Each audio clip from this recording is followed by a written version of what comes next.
¿Qué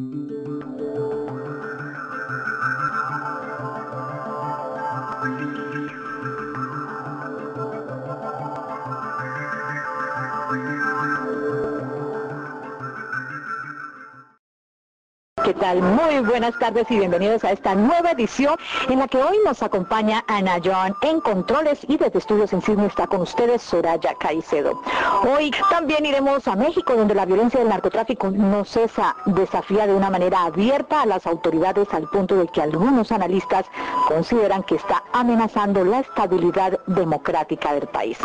Sicarios al servicio del crimen organizado ejecutaron a 7 hombres en las últimas horas en el estado mexicano de Chihuahua, al norte del país, entre ellos a un funcionario federal que fue torturado, según informaron las autoridades estatales. Una niña de 12 años, 2 varones de 17 y otras 5 personas fueron ejecutadas la tarde de este domingo cuando circulaban en 4 vehículos por la ciudad mexicana de Guamúchil, en Sinaloa. Y esta es la realidad de la violencia que vive México a raíz del flagelo del narcotráfico, que ha iniciado una ola de violencia interna sin precedentes en ese país. Aunque el gobierno afirma que está utilizando todos los medios posibles, el narcotráfico está mostrando una capacidad que no se había visto hasta ahora. Carlos Colina tiene la crónica. El director del Centro de Inteligencia y Seguridad Nacional de México, el CISEN, Guillermo Valdés, advirtió que los carteles de la droga amenazan la estabilidad democrática del país.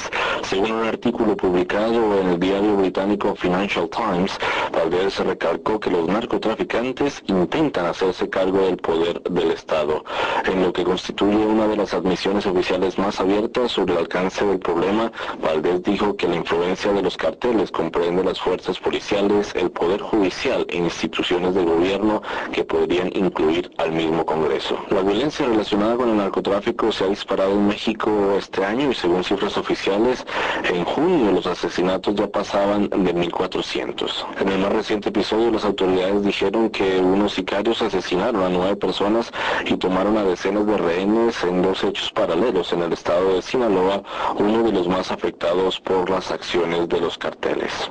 Y para tener una visión más amplia de lo que sucede en México, nos comunicamos con Fernando Ruiz, presidente del Consejo para la Ley y los Derechos Humanos de ese país. Bueno, lo que estamos viendo es un enfrentamiento bastante duro entre las autoridades federales y los grupos narcotraficantes, y es un enfrentamiento que también se está dando en el interior de las propias organizaciones criminales. Hay ahorita una lucha por tener el control de distintos territorios en el país, y bueno, de ahí se ha desatado toda esta serie de ejecuciones que se están registrando cada día, sobre todo en estas entidades que se han mencionado. Lo que estamos viendo es que, pues tristemente, el gobierno federal no está logrando controlar, como dice, al narcotráfico, y esto tiene 2 explicaciones.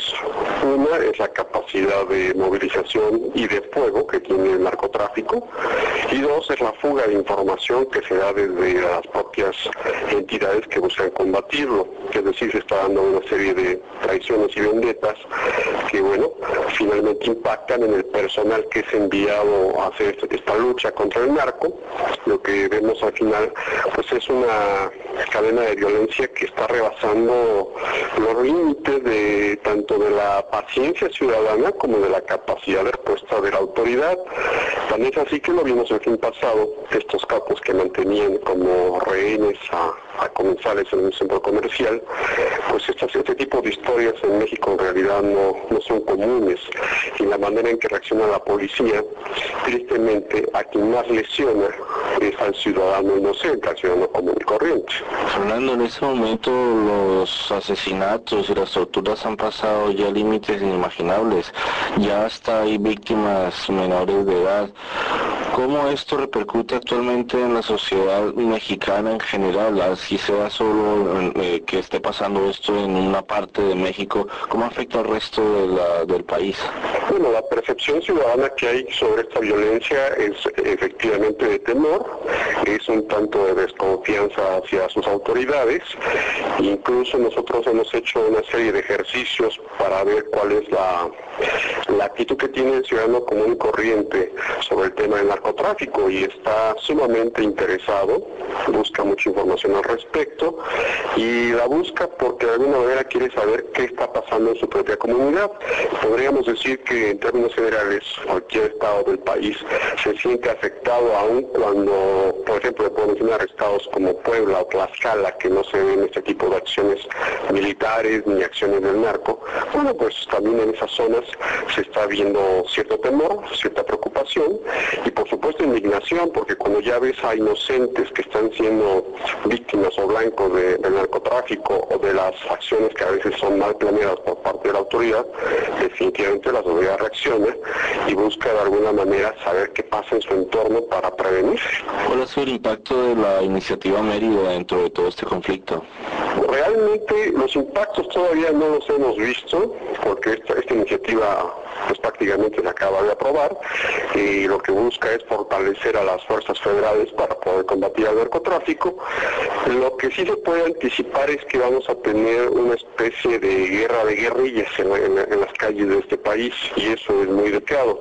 ¿Qué quiero decir con esta expresión de guerra de guerrillas? Bueno, vamos a tener oficiales y militares usando armamento de muy alto poder para enfrentarse a delincuentes que están igualmente muy bien armados.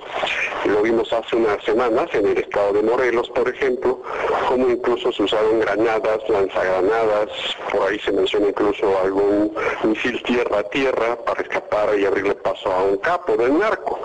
Si esto se va a llevar a nivel nacional, pues es muy preocupante porque los excesos, las violaciones a los derechos humanos se van a volver una situación cotidiana. Finalmente, es cierto que las carteles de la droga están también infiltrándose dentro del gobierno y dentro de las fuerzas militares. ¿Qué tanto realmente se han insertado en este momento y han influido y se han metido dentro de la política nacional? Están totalmente infiltrados todos los órganos de seguridad en el país, incluso se habla de manera muy discrecional de los propios órganos de inteligencia. Están muy infiltrados porque esa es una operación que empezó hace varios años, es decir, el narco ya venía previendo este tipo de acciones y bueno, para evitar que le llevaran ventaja, iniciaron este proceso de infiltración y vemos como todos los cuerpos policíacos, sin exagerar, están infiltrados, el propio CISEN está infiltrado, el ejército no se diga, lo ha tenido que reconocer incluso tibiamente, pero lo ha reconocido. Entonces esto pone un problema muy grave a la autoridad, porque si tiene el enemigo dentro de casa que está pasando la información estratégica, esto va a implicar que veamos muchas ejecuciones más de altos mandos policíacos. Hasta ahora no se ha visto en realidad un gran impacto hacia los mandos militares, pero sí los jefes policíacos ya se han visto seriamente dañados. Fernando, muchísimas gracias por tus palabras a Radio SBS. Al contrario.